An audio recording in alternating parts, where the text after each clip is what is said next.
Tol, punta muna kami sa may labas. Sige, kami. Okay, hang out with friends.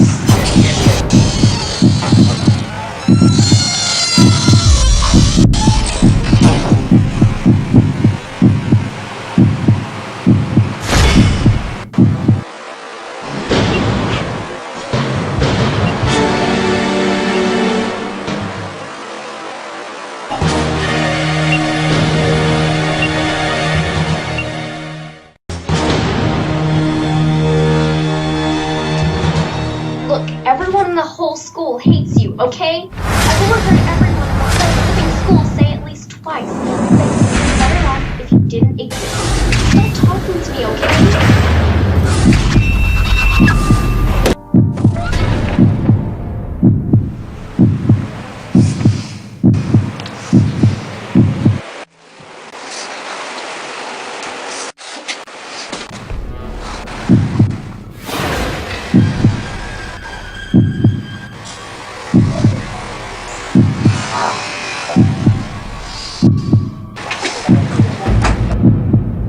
Grabe, tapos ng concert. Oo nga. Ganda ng pinakilog nila, ano? Ganda na nga. Yan. Asan ba? Tol. Dad, Hoy. Asan na?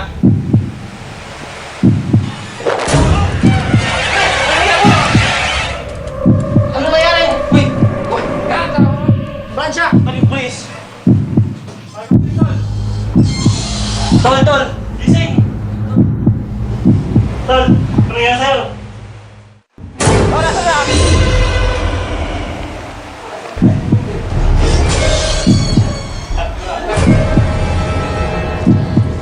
Junjun! Bakit? Ba't ka nagpakamatay? Junjun! Ano ang nangyari? Bakit siya nagpakamatay? Baba, ang nangyari kay Janjan. Ano nga ba ang mga dahilan kung bakit nagpakamatay si Janjan?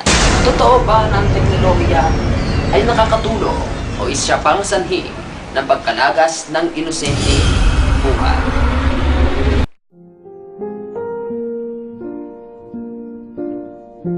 All around me are familiar faces, worn out places, worn out faces.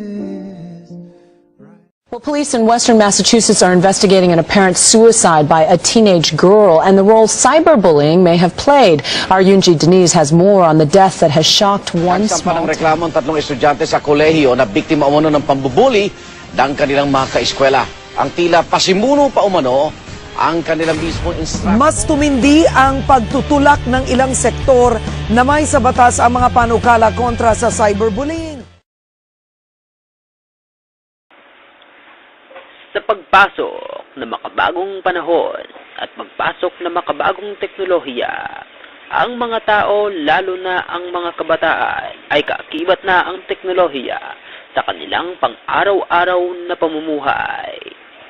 Sa agrikultura, gumagamit ng makabagong teknolohiya sa agham at lalong-lalo na sa pag-aaral. Kasabay o kaakibat ng bawat estudyante ang paggamit ng teknolohiya sa kanilang pag-aaral. Subalit sa pagsulpot ng iba't ibang social media, gaya ng Facebook, Twitter at iba pang social media, ay nahahati ang kanilang atensyon sa pag-aaral. Kaakibat ng paggamit nito ang salitang cyberbullying. Ano nga ba ito? Ano ba ang mga epekto nito sa mga nakakaranas ng ganitong pangyayari? Bakit nga ba ang mga kabataan ang karaniwang biktima ng mga ganitong pangyayari? Maaari bang maiwasan o maagapan ang ganitong mga pangyayari? Ano nga ba ang parte ng bawat magulang sa mga ganitong pangyayari? Ngayong araw, malalaman natin kung ano nga ba ang tinatawag nila cyberbullying.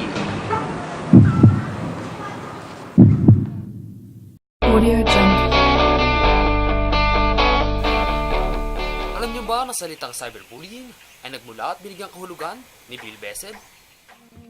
Cyberbullying is defined as tormenting, threatening, harassing, or embarrassing a person using the internet or other technology such as cell phones. Almost 43% of adolescents have been bullied online, and about 1 in 4 of them have experienced it more than once. 70% of students have seen cyberbullying on the internet, but most likely have done nothing about it. The most common social networking sites cyberbullying occurs on is Facebook and Twitter. Dreams in which I'm dying are the best I've ever had. Some of the effects cyberbullying has on kids are getting into alcohol and drug use. They also skip school, experience in-person bullying, be unwilling to attend school, receiving poor grades, and having lower self-esteem. Sa pag-aaral na ito, namumulat din ang mga magulang at ang guro sa magulang kung ano ba ang magiging epekto nito sa kanilang mga anak. Ang pagsasagawa ng pag-aaral ng mga manaliksik tungkol sa cyberbullying ay isang hakbang upang maiwasan kung bakit ito nagaganap. Ang cyberbullying o pagmamaton sa internet, ang paggamit ng internet o mga iba pang teknolohiya para gumamit ng masakit na salita at maglabas ng di kaaya-ayang mga litrato na maaring ikasira na nagmamay-ari nito. Ang isang bata na nakakaranas sa cyberbullying ay maaaring magkaroon ng epekto sa kanyang pangkalahatang gawain. Ginagamit na rin ang teknolohiya para makapanakit ng iba at magpahiya. Ang kalimitan na nakaranas ng cyberbullying ay ang mga kabataan. Sila ang malimit na biktimahin ng isang grupo ng mga kabataan. Mahirap alamin kung sino ang gumagawa ng cyberbullying dahil hindi agad nalalaman ang kaninong pangalan o address ang nagmamay-ari ng isang account sa social media. Ang kagawian sa cyberbullying ay hindi lamang limitado sa mga bata, habang ang mga pag-uugali ay nakikilala sa parehong kahulugan sa mga matatanda at pagkakaiba sa grupo ng edad ay minsang tinatawag bilang cyberstalking o cyberharassment. Kapag sinasagawa sa kapwa matanda at minsan ding inaayon sa kasarian, ang mga bata ay nagsisimula na maging malupit sa isa't isa kapag nasa internet na sila. Kahit nasa ikalawang baitang pa lamang, ayon sa pananaliksik, mas maagang nagpapakita ito ng mga batang lalaki kaysa sa mga batang babae. Ngunit pagpatak ng kalagitnaang baitang, ang mga batang babae naman ang karaniwang gumagawa ng pagmamaton. Mapalalaki man o babayang maton o bully, ang layunin nila ay intensyon na magpahiya, guluhin, at manginsulto at magbanta sa isa't isa.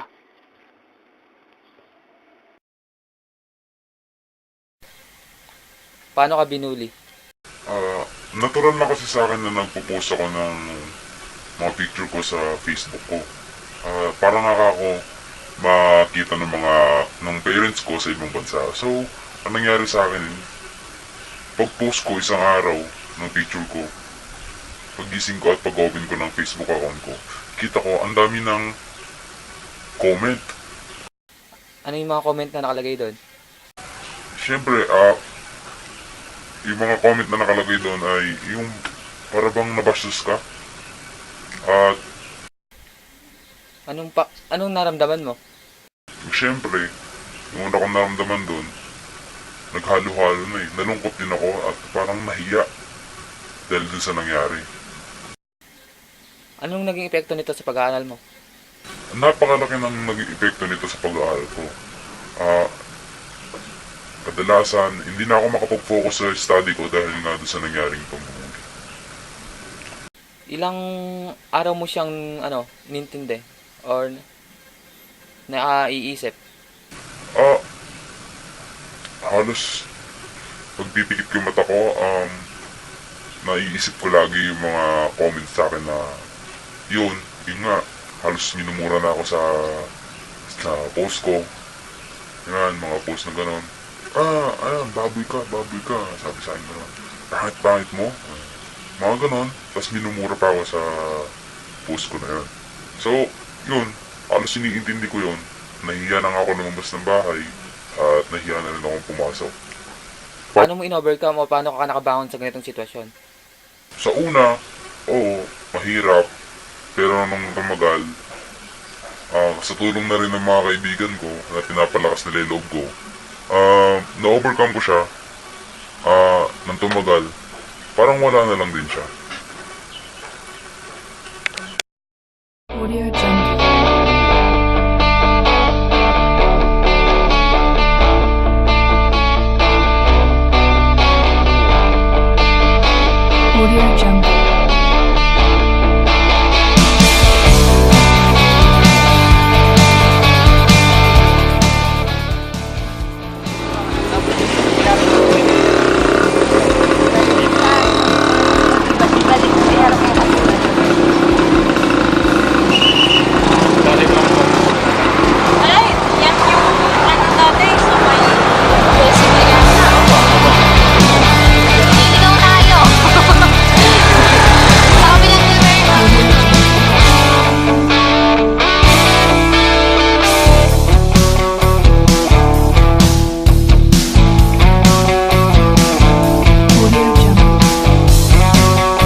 Sinasabing isa sa pinakasumikat na biktima ng cyberbullying ay matatagpuan dito sa Barangay Mallorca, San Leonardo, Nueva Ecija. Siya ay si Rick de los Reyes na mas kilala sa bansang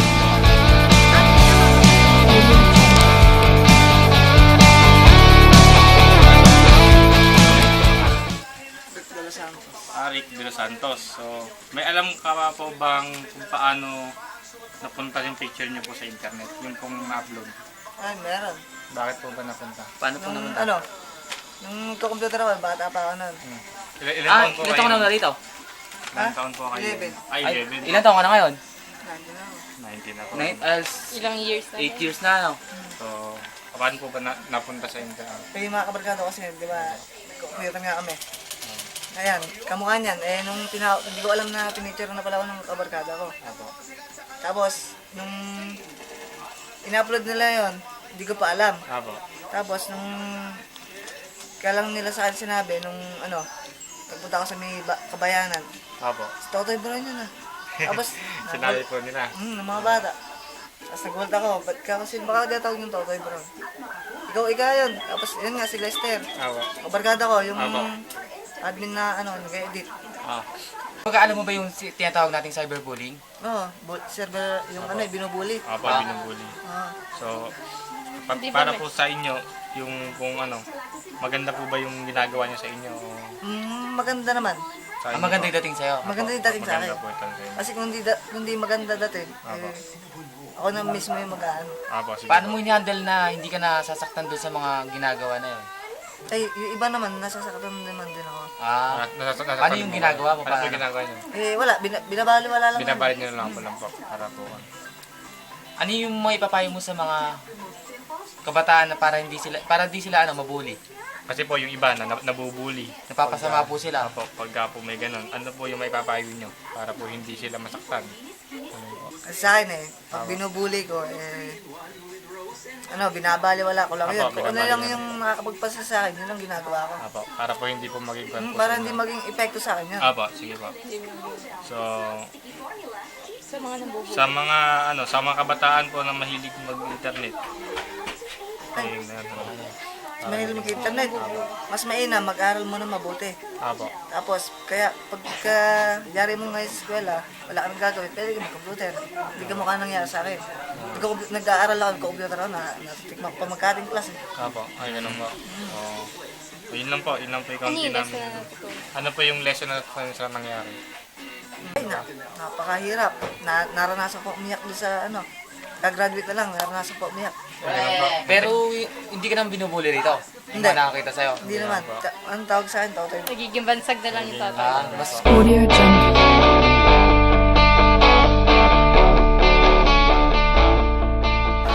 People. Where are there people na Nambubuli po ma'am. Bakit po kaya may mga tao nambubuli? bakit may mga tao? Ay, di ba? Sa psychology kasi, meron tayong iba't ibang mga perspectives. Perspectives na nagsasabi o nag-i-explain kung bakit ang isang tao ay nag-behave the way they behave. For example, meron tayong tinatawag na social psychology wherein it explains, or behaviorism na nagsasabi na our behavior is a result of our environment. Meaning to say, we are a product of our own environment. Bakit may mga tao? So, if we're going to answer your question, bakit may mga tao, or kabataan, or bata, for example, na nambubuli, is probably because of their environment. Kumbaga, meron silang kinalakihan, o yung kinalakihan nilang pamilya, ganun yung parang nakagis na nila. Ano naman po yung mai-advise nyo sa mga kabataan para di naman cyberbully? So talking about cyberbullying, Yes, ma'am. para hindi sila ma-cyberbully. Yes, ma'am. Mga tao naka-experience na po para hindi po sila ulit ma-cyberbully. So yung mga nakaka-experience na o yung mga nabubully sila? Ma'am, dalawa po. Themselves. Dalawa po. Hindi po na-experience. Unahin po yung yung nambubuli, tapos po yung binubuli, po yung may paparinig po.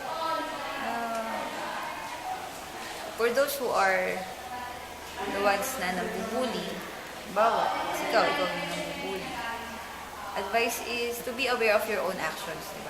Yes, ma'am. Simple as that. Na if you don't want that thing to happen to you, why do it with other people or to other Yes, ma'am. people?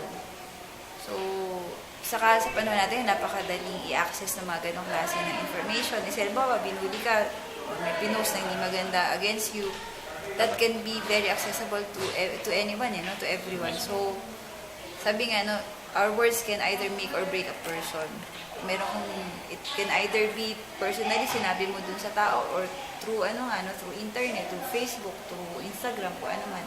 Pag sinabi mo yun, or kapag meron kang words na binigay na hindi maganda, then ang consequence will be, of course, negative. So, be aware of be cautious of your own actions, the words na sasabihin. Yun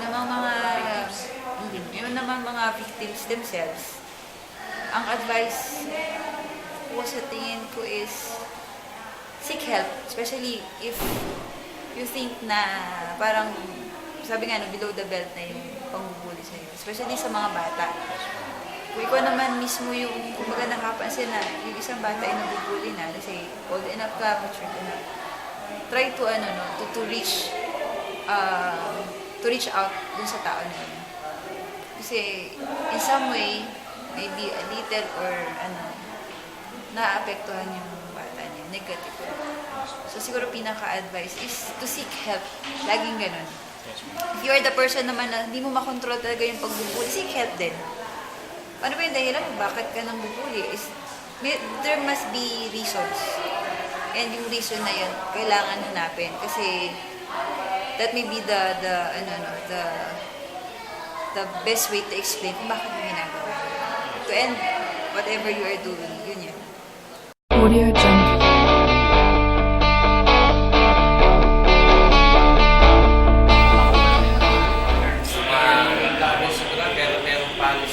Dahil may pinasama ng mga dati lang namin pa mababasa yung ano na yun.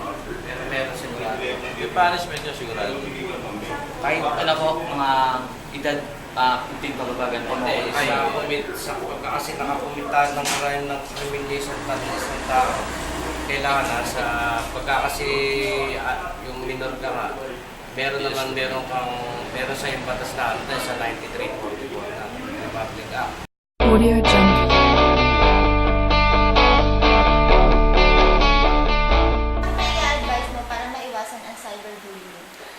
Actually, in the words today, we can really notice that every individual, they are really engaged in doing something wrong, doing something good. But in reality, bilang isang individual, we need to consider the golden rule.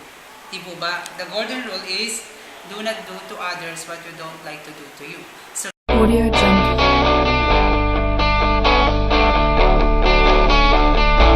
Ano ang mapapayo nyo para hindi mabuli sa cyberbullying?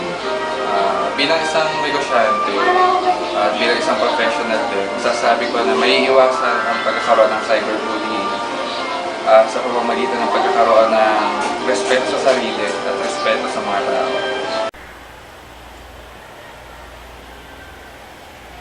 Kakibat nga ng pagpasok ng mga bagong panahon, ang mga kabataan ay nabibilang na Sa henerasyon na kung tawagin ay Generation X. Subalit kalakip nito ang pagsulpot ng iba't ibang krimen gaya ng cyberbullying. Ayon na sa mga nakapanayam natin na sila Totoy Brown at si alias Popoy, imbis na maging kasiraan, ay ginawa pa nila itong daan upang mapaunlad ang kanilang sarili. Subalit, maging aral sana sa atin ang nangyaring pambubuli kay John John, kung saan isang buhay ang nalagas dahil sa iwastong paggamit ng teknolohiya. Ako si Angel Lina, sa buo ng aking mga kasamahan, nag-iiwan ng katagang Think or Click. Magandang araw.